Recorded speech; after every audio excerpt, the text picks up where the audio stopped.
كان زهوقا، حق آ گیا ہے، باطل بھاگ گیا، باطل ٹکڑے ٹکڑے ہو جانے والا، ختم ہو جانے والا ہے۔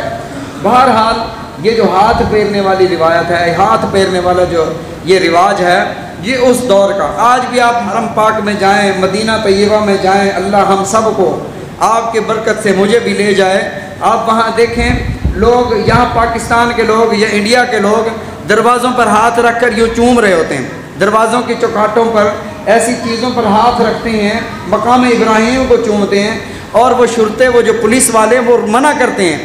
یہ چومنے کی روایت ان لوگوں سے چلی تھی، اور شریعت مطہرہ میں ان چیزوں کو چومنے سے منع کر دیا گیا ہے، اس لیے ان کو نہ چوما کرو، نہ دروازوں کو، نہ مقام ابراہیم کو۔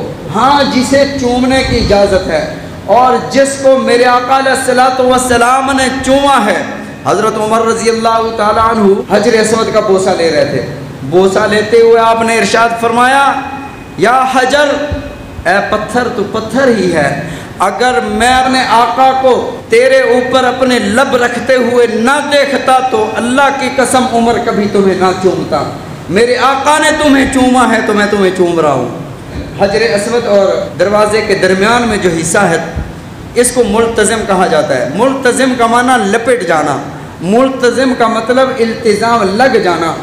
تو رسول اللہ صلی اللہ علیہ وسلم نے جب آخری حج فرمایا، آپ نے ہاتھ یوں پھیلائے اور دیوار کے ساتھ اپنا سینہ لگا دیا، اور بے تحاشا رسول اللہ صلی اللہ علیہ وسلم روئے، اور پھر جب آپ وہاں سے الگ ہوئے، آپ نے فرمایا، لوگوں یہی رونے کی جگہ ہے، یہاں رو کر اللہ سے مانگو تو اللہ محروم نہیں فرماتے، یہاں عطاؤں کی انتہا ہے، تم جہاں پر مانگ کر تو دیکھو۔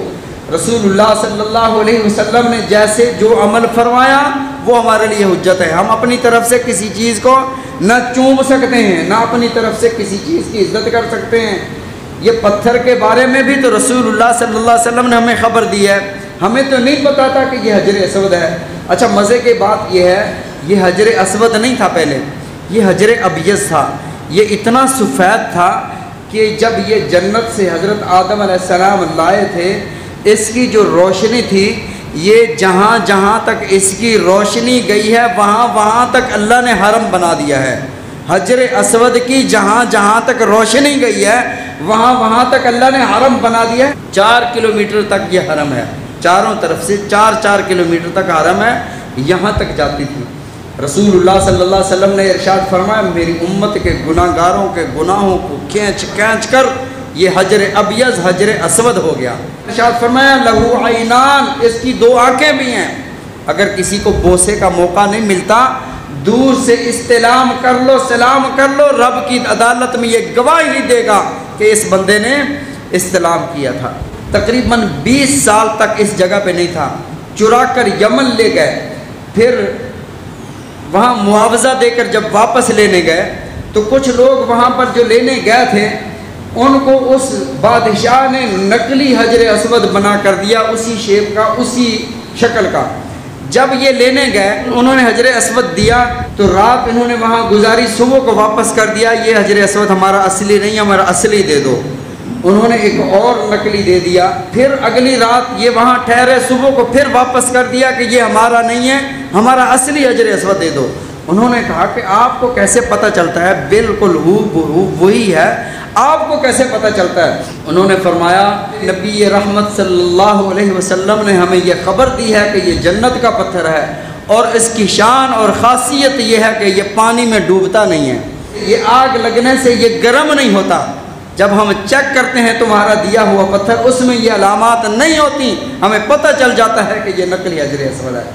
بہرحال حجر اسود انہوں نے اصلی دیا، وہی حجر اسود جو ہے یہاں پر نصب ہے۔ میں عرض کر رہا تھا، رسول اللہ صلی اللہ علیہ وسلم کی بعثت سے پہلے ہر ایک کے پاس اپنا اپنا بت تھا۔ اصحاب اور نائلہ ادھر تھے، ایک بت جو بیت اللہ کے بالکل قریب نصب تھا، اس کا نام تھا حبل۔ اور یہ حبل کون سا بت تھا؟ شام کے لوگوں نے حضرت الیاس علیہ السلام کے دور میں ایک بت تھا، اس کا نام تھا بعل، بعل بت کا نام تھا۔ اس بت کی یہ پوجا کیا کرتے تھے۔ عامر ابن لوحی بنو خزاعہ کا سردار تھا، اور لوگوں میں عالم کی حیثیت سے جانا جاتا تھا، دین ابراہیمی تھا، لوگ شرک و بدعت سے دور تھے۔ یہ گیا وہاں پر اور وہاں سے یہ وہی بت لے کر آیا اور اس کے ایک ہاتھ ٹوٹا ہوا تھا، عرب والوں نے اس کا سونے کا ہاتھ بنا کر لگا دیا اور بیت اللہ کے بالکل قریب نصب کر دیا اور نعرہ لگایا کرتے تھے اعل حبل، حبل کی جے ہو۔ تو اللہ رب العزت نے قرآن پاک میں سورہ دخان میں ارشاد فرمایا اتدعون بالا وتذرون احسن الخالقین اللہ ربکم ورب آبائکم الاولین، تم بال کو پکارتے ہو، اس کی عبادت کرتے ہو اور اپنے پیارے رب کو چھوڑ دیتے ہو، وتذرون احسن الخالقین، جو تمہارا بہترین خالق ہے اس کو چھوڑ دیتے ہو، اللہ ربکم، اللہ تمہارا بھی رب ہے۔ اللہ یہ کس کو کہہ رہا ہے؟ اللہ کافروں کو کہہ رہا ہے، اللہ کافروں کو یہ بات فرما رہے ہیں اللہ ربکم ورب آبائکم الاولین، اللہ تمہارا بھی رب ہے، اللہ تمہارے باپ دادا کا بھی رب ہے۔ جب اللہ ان کا رب ہے پھر ہمارا رب نہیں ہے؟ پھر ہم اللہ کو چھوڑ کر کدھر جا رہے ہیں؟ بہرحال یہ حبل بت تھا، اصاف نائلہ۔ ایک اور بت تھا جو طائف میں نسب تھا، اس کا نام تھا لات، اور ان تینوں کا ذکر اللہ نے فرمایا، لات، منات، عزا۔ افرائیتم اللات والعزا ومنات الثالثۃ الاخری الکم الذکر ولہ الانثی تلک اذا قسمۃ ضیزی۔ یہ لوگ کہا کرتے تھے کہ یہ تین بت لات، منات، عزا یہ اللہ کی بیٹیاں ہیں۔ اللہ نے فرمایا الکم الذکر ولہ الانثی، بے شرمو اپنے لیے بیٹے پسند کرتے ہو اور اللہ کے لیے بیٹیوں کا انتخاب کیا ہے۔ بڑی بری تقسیم تم نے کر دی، اگر آج آسمان پھٹ جاتا، زمین ریزہ ریزہ ہو جاتی تو یہ حق تھا کہ تم نے اللہ پر کتنا بڑا بہتان لگا دیا۔ احد میں ابو سفیان نے نعرہ لگایا لنا عزا ولا عزا لکم، ہمارے پاس عزا ہے تمہارے پاس عزا نہیں ہے، ہمارے پاس لات و منات ہیں تمہارے پاس لات و منات نہیں ہیں۔ نبی رحمت صلی اللہ علیہ وسلم نے حضرت عمر رضی اللہ تعالیٰ عنہ سے فرمایا عمر اس کا جواب دو۔ حضرت عمر نے فرمایا اللہ مولانا ولا مولا لکم، ہمارے پاس اللہ جیسا مولا ہے تمہارے پاس اللہ نہیں ہے۔ تو یہ لوگ بتوں کی اس قدر پوجا کیا کرتے تھے۔ اور یہ عمر بن لحی جو تھا، یہ خزاعہ کا سردار، رسول اللہ صلی اللہ علیہ وسلم جب معراج سے واپس تشریف لائے، آپ نے ارشاد فرمایا کہ میں نے جہنم میں دیکھا عمر بن لحی کو یجر امعاءہ فی النار، جس طرح گدھے کو رسا باندھ کر ہم کسی جگہ باندھ دیتے ہیں اور وہ چاروں طرف چکر لگاتا رہتا ہے، فرمایا اسی طرح عمر بن لحی کو باندھ دیا گیا تھا، یجر امعاءہ فی النار، اور اس کی پیٹ کی انتڑیاں باہر نکلی ہوئی تھیں اور انتڑیوں کو وہ گھسیٹ گھسیٹ کر جہنم میں اس طرح اس گدھے کی طرف پھر رہا تھا۔ اور اول من بدل دین ابراہیم، جس نے سب سے پہلے دین ابراہیم کو تبدیل کیا عرب میں، وہ عمر بن لحی تھا، اللہ نے اسے یہ عذاب دیا۔ تو بت پرستی کا رواج سب سے پہلے عمر بن لحی لائے، پھر اس کے بعد بتوں کی پوجا شروع ہو گئی۔ اور حضرت ابو ذر غفاری رضی اللہ تعالیٰ عنہ کا واقعہ شاید میں نے پہلے بھی سنایا تھا۔ حضرت ابو ذر غفاری رضی اللہ تعالیٰ عنہ کے پاس بھی ایک بت تھا، وہ کیسے اسلام لائے انشاءاللہ اس کو اگلے جمعے ذکر کریں گے۔ اللہ تعالیٰ ہم سب کو سمجھنے کی، عمل کرنے کی توفیق عطا فرمائے، رسول اللہ صلی اللہ علیہ وسلم کے فرامین سمجھنے کی، عمل کرنے کی توفیق عطا فرمائے۔ وآخر الدعوانا الحمد للہ رب العالمین۔